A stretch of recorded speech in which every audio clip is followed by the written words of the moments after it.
تو حضرت مولا علی کہتے ہیں میں نے حضور کا چہرہ دیکھا تو گلاب سے بھی زیادہ کھلا ہوا تھا، میں نے نبی پاک کا چہرہ دیکھا تو چاند سے بھی زیادہ روشن تھا۔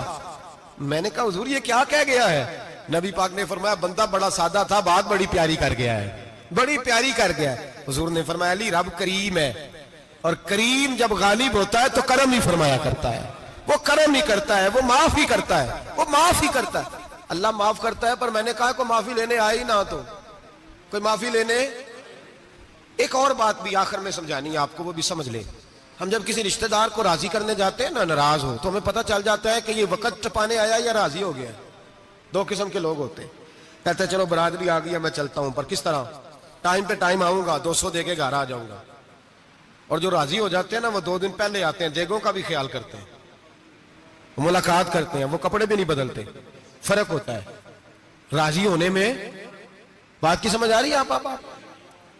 ہم توبہ کرنے آتے ہیں اللہ کی بارگاہ میں، کیا ہمیں پتہ نہیں چلتا کہ ہم نے توبہ کیا، رب راضی ہوا ہے کہ نہیں ہوا؟ ہمارا ایمانی رشتہ تو ہے نا اپنے رب سے، روح کا تعلق تو ہے نا، تو ہمیں اندازہ ہوتا ہے کہ اللہ راضی ہو گیا کہ نہیں۔ اندازہ تو ہونا چاہیے نا ہمیں۔ یہ بات کہنے کی نہیں، یہ بات محسوس کرنے کی ہے، اس کو محسوس کریں۔ ہم جب اللہ کی بارگاہ میں آئے تو پھر ہمیں اندازہ ہونا چاہیے کہ میں نے منا لیا ہے کہ نہیں منا سکا، میں اس کو راضی کر کے اٹھ رہا ہوں کہ نہیں اٹھ رہا۔ اگر بغیر راضی کیے اٹھے ہو تو پھر فارمیلٹی کرنے آئے تھے، پھر راضی کرنے نہیں آئے تھے۔ حضرت فضیل ابن عیاض رحمۃ اللہ تعالی علیہ فرماتے ایک دن میں نے سر سجدے میں رکھا اور میں نے کہا خدا بندہ آج مجھے پتا چلے گا کہ تو مجھ سے راضی ہے کہ ناراض ہے، تو پھر ہی میں اٹھوں گا۔ آپ فرماتے ہیں مجھے چاروں کونوں سے آواز آنے لگی کہ تیرا رب راضی ہو گیا ہے، اور فرماتے ہیں جس جگہ میں سجدہ کر رہا تھا وہ زمین بھی بولنے لگی کہ بس کر دے، عرش کا مالک تجھ سے راضی ہو گیا ہے۔ لیکن شرط یہ ہے، حضرت حبیب اجمی رحمت اللہ علیہ فرماتے ہیں میں سود کا کاروبار کرتا تھا توبہ کرنے سے پہلے، کئی دفعہ میں نے توبہ کی تھی، لیکن میری اس توبہ کے اندر صداقت نہیں ہوتی تھی۔ میرا دل بھی گواہی دیتا تھا کہ یہ نا بہت سارے بندے کہتے ہیں آئندہ نہیں کرتا، وقت ٹپاتے ہیں، جس طرح بندوں کو دھوکہ دیتے ہیں اس طرح معاذ اللہ توبہ بھی اسی طرح کی کرتے ہیں، لیکن بعد میں دوبارہ اسی ڈگر پہ چل نکلتے ہیں جس پہ پہلے ہوتے ہیں۔ آپ فرماتے ہیں میں کئی دفعہ توبہ کرتا تھا تو توڑ دیتا تھا۔ آج میں نے توبہ کی، کس طرح کی؟ سود کا میں دھندا کرتا تھا تو میں سود کے پیسے لایا، گوشت پکنے کو دیا بیوی کو، سود کے پیسوں کا، میری بیوی نے ہنڈیا چڑھائی، تھوڑی دیر گزری تو وہ سارا گوشت خون بن گیا۔ میری بیوی اٹھا کے لائی، کہنے لگی لے جا یہ جو تو غریبوں کا خون نچوڑ کے لایا تھا نا، یہ خون بن گیا، خود بھی پی اور اولاد کو بھی پلاؤ۔ کہتے ہیں میں نے سچی توبہ کا فیصلہ کیا، آج پہلے میں سچی توبہ کا ارادہ نہیں کرتا، آج سچی توبہ کا فیصلہ کیا، اور میں نکلا حضرت حسن بصری کے پاس گیا، ان کی بیعت ہوا، توبہ کی، انہوں نے مجھے اعمال بتائے، کھری توبہ کی۔ کہتے ہیں جب توبہ کے لیے گھر سے نکلا تو چھوٹے چھوٹے بچے کھیل رہے تھے، ایک بچہ کہنے لگا پیچھے ہٹ جاؤ بہت بڑا سودیا ہے، اس کا سایہ بھی پڑ گیا تو ہمارے اندر نحوست آ جائے گی، پیچھے ہٹ جاؤ سود کا دھندا کرتا ہے۔ کہتے ہیں مجھے اور چوٹ لگی کہ یا اللہ تیری چھوٹی چھوٹی مخلوق بھی یہ سمجھتی ہے۔ کہتے ہیں میں توبہ کرنے گیا تو کھری توبہ کر کے آیا، حضرت حسن بصری کے پاس رو کے توبہ کی۔ میں وہاں سے واپس آیا تو بچے ابھی کھیل رہے تھے، کہتے ہیں وہ بچہ جو پہلے بولا تھا کہ پیچھے ہٹ جاؤ بڑا سود والا ہے نحوست پڑ جائے گی، وہ بچہ پھر آواز دے کے کہنے لگا دوستو پیچھے ہٹ جاؤ، رب کریم کا ولی آ رہا ہے، اللہ کا بندہ آ رہا ہے، کہیں ایسا نہ ہو ہمارے پیروں سے گرد اڑے اور اس ولی کے اوپر پڑے اور اس کی توہین ہو جائے، اللہ ہم سے ناراض نہ ہو جائے ولی کی توہین کر کے، پیچھے ہٹ جاؤ۔ آپ فرماتے ہیں میں نے تڑپ کے آسمان کی طرف دیکھا اور میں نے کہا یا اللہ مجھے سمجھ آ گئی ہے کہ کھری توبہ کیا ہوتی ہے، سچی توبہ، اصل توبہ کیا ہوتی ہے۔ جھوٹ موٹ کی توبہ نہ کریں، شب برات کو آئیں، اور بڑا دیانتداری کا مشورہ دیتا ہوں دل کو سنبھال کے آئیں، اگر جھوٹ نہیں چھوڑنا، فریب نہیں چھوڑنا، ہم نے مسجد کی حاضری کی پابندی نہیں کرنی تو پھر توبہ کے لفظ پکارنا دھوکہ ہے، پھر یہ دھوکہ ہے، پھر یہ مذاق ہے، پھر مذاق نہ کریں، آنا ہے تو کھری توبہ کے ارادے سے آئیں، کھل کے آئیں۔ انشاءاللہ ہر سال ہم بھی ساری رات یہاں بیٹھتے ہیں، آپ سے بھی گزارش کریں گے کہ چھٹی نہ کریں، وقت پہ آئیں، مغرب میں آئیں، نوافل ادا کریں، عشاء کے بعد نوافل پڑھیں۔ محفل کرنے کا مقصد یہ ہوتا ہے کہ تلاوت سے دل نرم ہوتا ہے، نعت سے دل نرم ہوتا ہے، تقریر سے انسان کی سوچ بدلتی ہے، توبہ کی طرف جاتی ہے۔ یہ سارے کام کر کے جب بندہ استغفار کرتا ہے، توبہ کرتا ہے، تو اس کے لیے آسان ہو جاتا ہے، ذہن بن جاتا ہے۔ اس لیے واعظ بھی ہوگا، ذکر بھی ہوگا، دعا بھی ہوگی۔ وقت کو ضائع نہ کریں، رمضان قریب آنے والا ہے۔ بزرگ کہتے ہیں اگر شب برات پہ سچی توبہ کر لو گے تو پھر رمضان میں جو نیکیاں کرو گے وہ تمہارے پاس سٹاک بن جائے گا، وہ تمہارے پاس خزانہ اکٹھا ہو جائے گا۔ توبہ ابھی سے کر لو، معاملات ابھی سے سمیٹ لو، تاکہ جب رمضان آئے تو پھر نیکیاں خزانہ بن کے جمع ہو۔ ہمیشہ مدحت خیر الانام میں گزرے، دعا ہے یہ عمر درود و سلام میں گزرے۔ آخر دعوانا